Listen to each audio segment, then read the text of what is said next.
En novembre dernier, l'abattoir de Rolle se trouvait dans le collimateur de l'antispéciste Virginia Marcus. La militante souhaite empêcher également le transfert de cet abattoir dans l'abattoir régional à Aubonne. Ce vendredi, elle enverra une lettre ouverte contre ce nouveau lieu aux communes de Rolle et d'Aubonne. Henri Bourgeois, Virginia Marcus, bonjour. Merci d'être avec nous.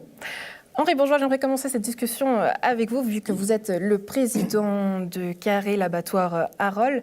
J'aimerais savoir, depuis les images qui ont été tournées par Virginia Marcus, quelles ont été les mesures qui ont été prises?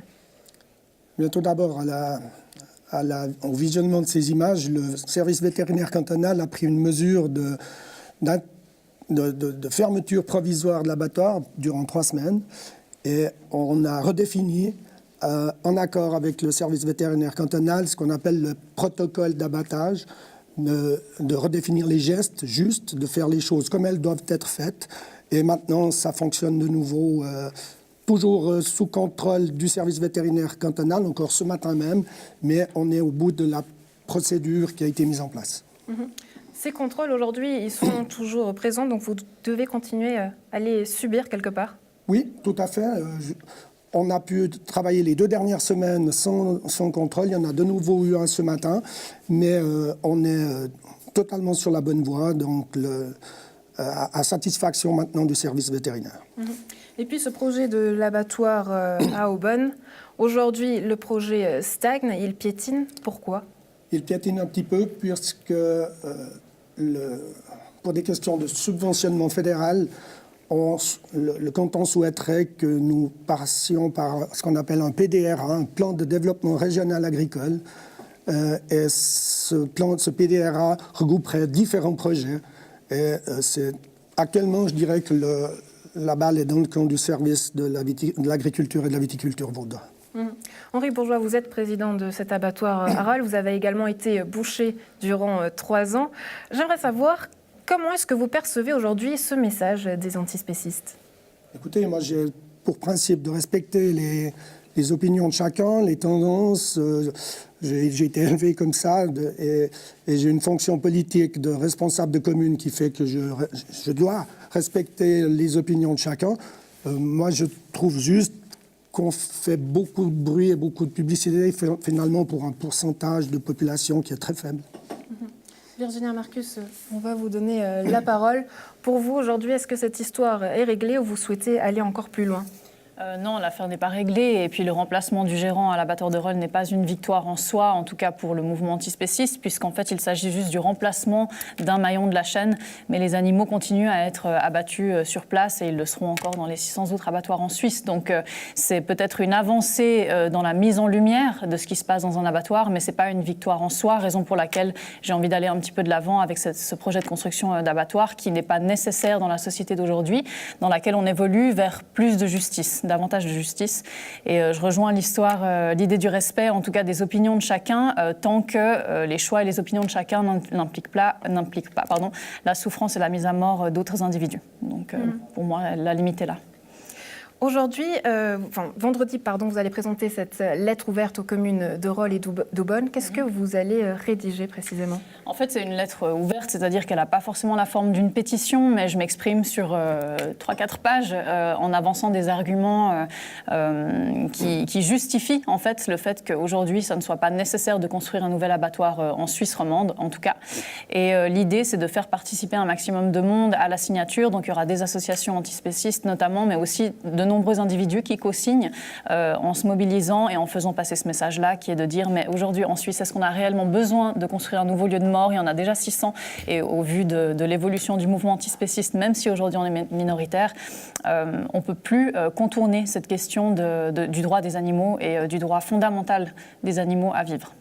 Aujourd'hui, qu'est-ce que vous répondez aux gens qui disent que vous bafouez la liberté individuelle en imposant votre mode de vie? Alors moi, je n'impose pas un menu à chaque omnivore. Par contre, là où la notion d'imposition est importante et intéressante à questionner, c'est qu'est-ce qu'on impose aux animaux quand on leur tranche la gorge.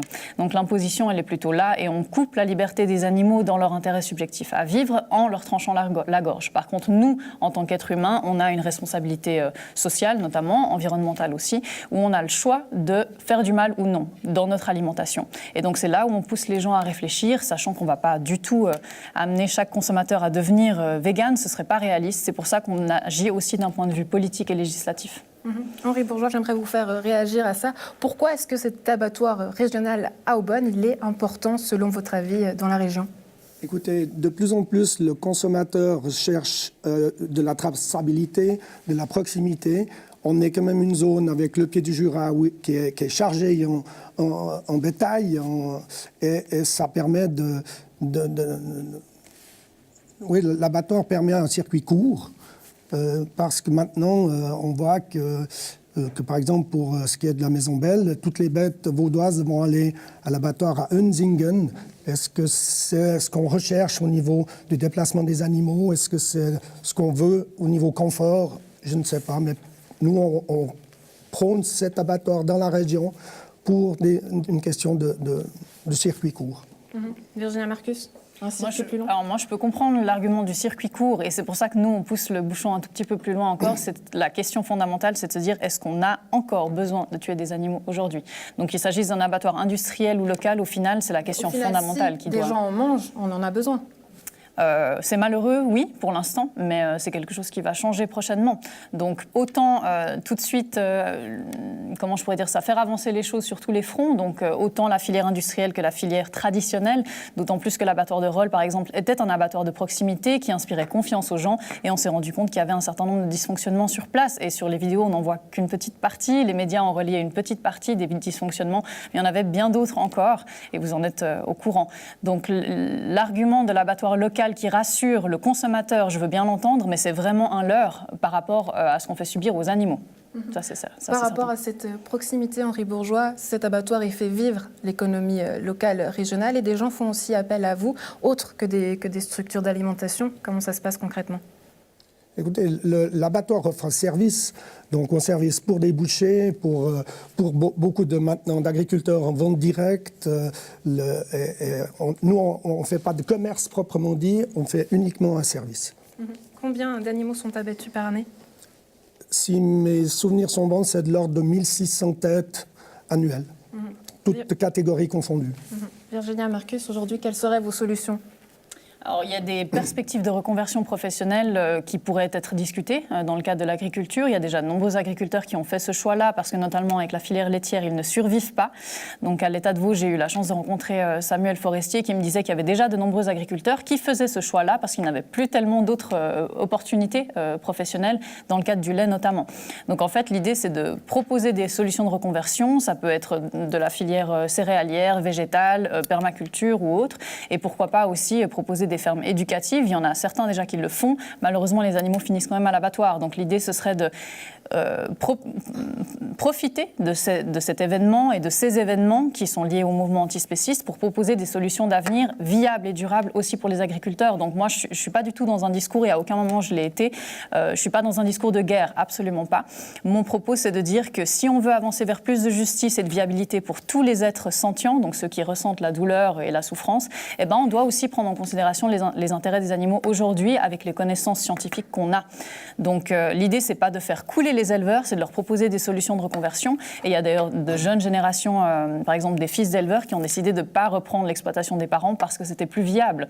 Donc on est déjà dans cette phase de transition et le mouvement antispéciste permet d'avancer ou de faire accélérer peut-être cette transition-là.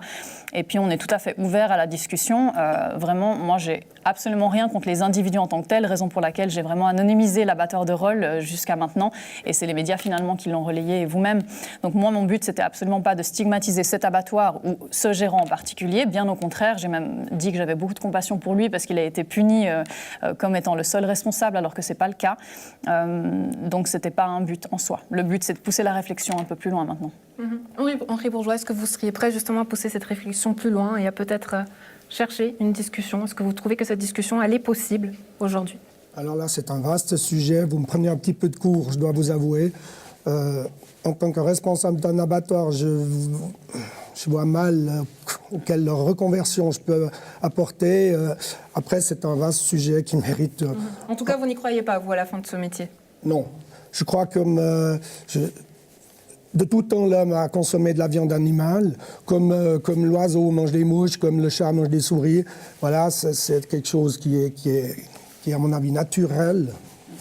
Même si ce n'est pas ce que pense Mme Marcos, c'est naturel.